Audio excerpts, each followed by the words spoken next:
से ये बात तो सही है, तीसरी बारी तो हारे हैं, पर मौसी मोरल विक्ट्री तो है ना। आदरणीय सभापति जी, 13 राज्यों में 0 सीटें आई हैं। अरे मौसी, 13 राज्यों में 0 सीटें आई हैं, पर हीरो तो है ना।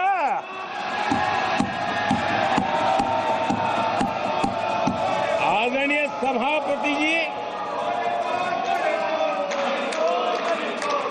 अरे पार्टी की लुटिया तो दुबई है। अरे मौसी, पार्टी अभी भी सांसें तो ले रही है।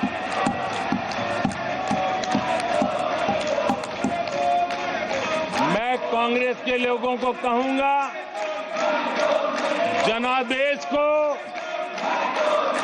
फर्जी जीत के जश्न में मत दबाओ। जनादेश को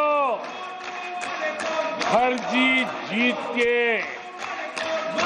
नशे में मत दबाओ, जश्न में मत दबाओ। ईमानदारी से देशवासियों के जनादेश को जरा समझने की कोशिश करो, उसे स्वीकार करो।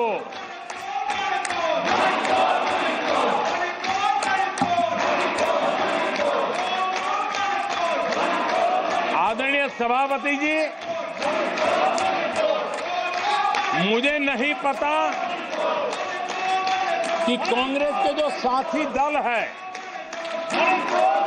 उन्होंने इस चुनाव का विश्लेषण किया है कि नहीं किया है।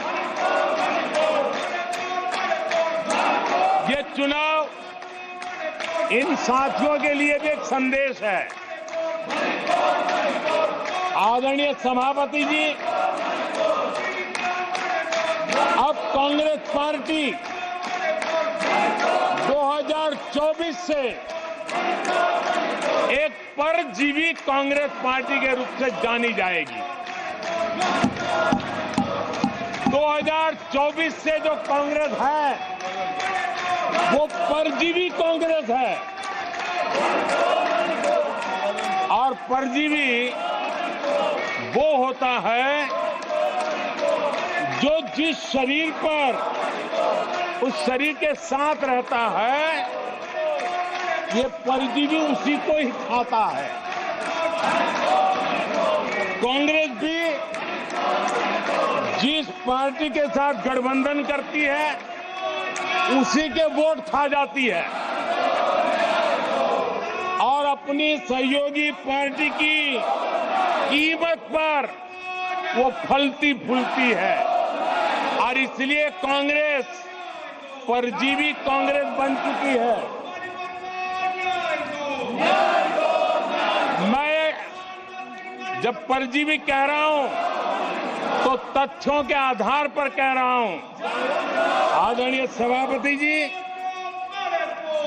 मैं कुछ आंकड़े आपके माध्यम से सदन को और इस सदन के माध्यम से देश के सामने रखना चाहता हूं। जहां जहां भाजपा और कांग्रेस का सीधा मुकाबला था, या जहां कांग्रेस मेजर पार्टी थी और साथी के पास 1-2-3 सीटें थी, वहां कांग्रेस का स्ट्राइक रेट सिर्फ और सिर्फ 26% है, 26% है। लेकिन जहां किसी का पल्लू पकड़ करके चलते थे, जहां वो जूनियर पार्टनर थे, किसी दल ने उनको कुछ दे दिया मौका, ऐसे राज्यों में कांग्रेस जहां जूनियर पार्टनर थी, उनका स्ट्राइक रेट 50% है और कांग्रेस की 99 सीटों में से ज्यादातर सीटें उनके सहयोगियों ने उनको जिताया है। और इसलिए मैं कहता हूं ये परजीवी कांग्रेस है। 16 राज्यों में जहां कांग्रेस अकेले लड़ी वहां उसका वोट शेयर इस चुनाव में गिर चुका है। आदरणीय सभापति जी, गुजरात, छत्तीसगढ़ और मध्य प्रदेश, इन 3 राज्यों में जहां कांग्रेस अपने दम पर लड़ी और 64 में से 64 में से सिर्फ 2 सीट जीत पाई है। 64 में से 2। इसका साफ मतलब है कि इस चुनाव में कांग्रेस पूरी तरह परजीवी बन चुकी और अपने सहयोगी दलों के कंधे पर उन्होंने चढ़ करके ये सीटों का आंकड़ा बढ़ाया है। अगर कांग्रेस ने अपने सहयोगियों के जो वोट खाए हैं वो अगर न खाए होते तो लोकसभा में उनके लिए इतनी सीटें जीत पाना भी बहुत मुश्किल था।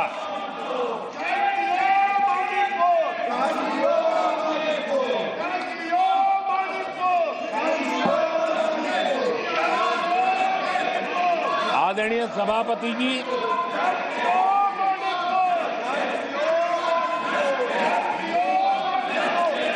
ऐसे समय एक अवसर आया। देश ने विकास के रास्ते को चुना है। देश ने विकसित भारत के सपने को साकार करने का मन बना लिया है। तब भारत को एकजुट होकर समृद्धि का नया सफर तय करना है। ऐसे समय ये देश का दुर्भाग्य है कि हिंदुस्तान में 6 दशक तक राज करने वाली कांग्रेस पार्टी अराजकता फैलाने में जुटी हुई है। ये दक्षिण में जाकर उत्तर के लोगों के खिलाफ बोलते हैं, ये उत्तर में जाकर के पश्चिम के खिलाफ जहर उगलते हैं, पश्चिम के लोगों के खिलाफ बोलते हैं, महापुरुषों के खिलाफ बोलते हैं।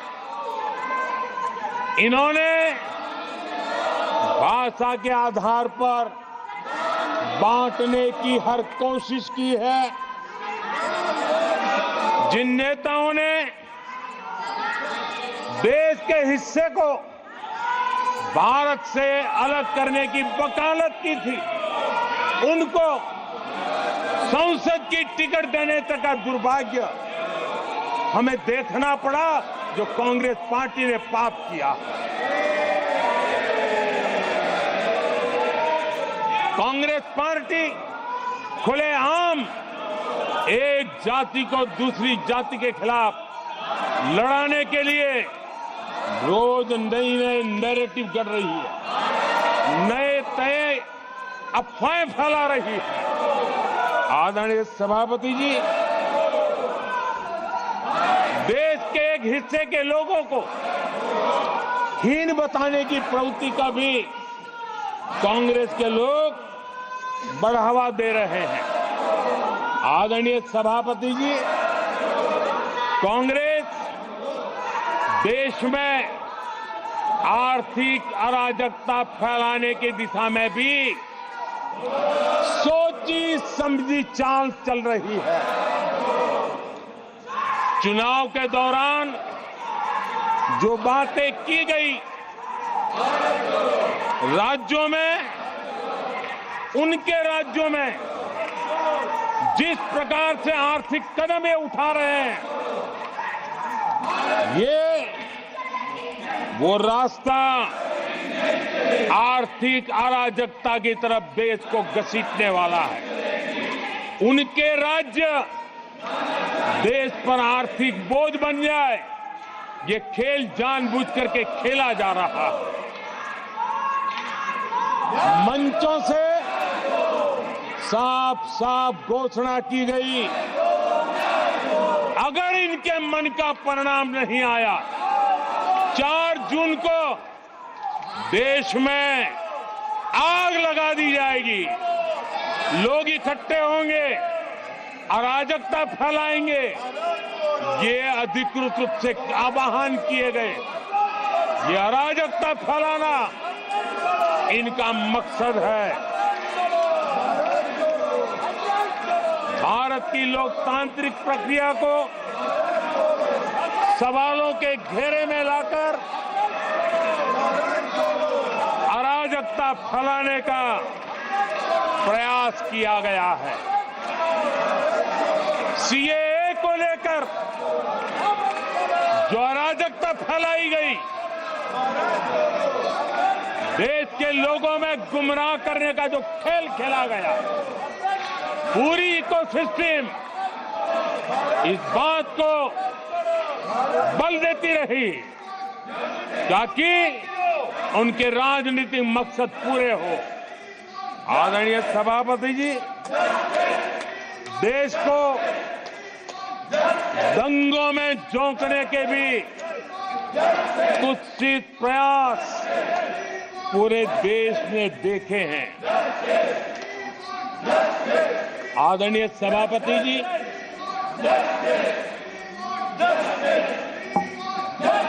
आजकल सिंपैथी गेन करने का एक नई ड्रामेबाजी शुरू की गई है, नया खेल खेला जा रहा है। मैं एक किस्सा सुनाता हूं। एक बच्चा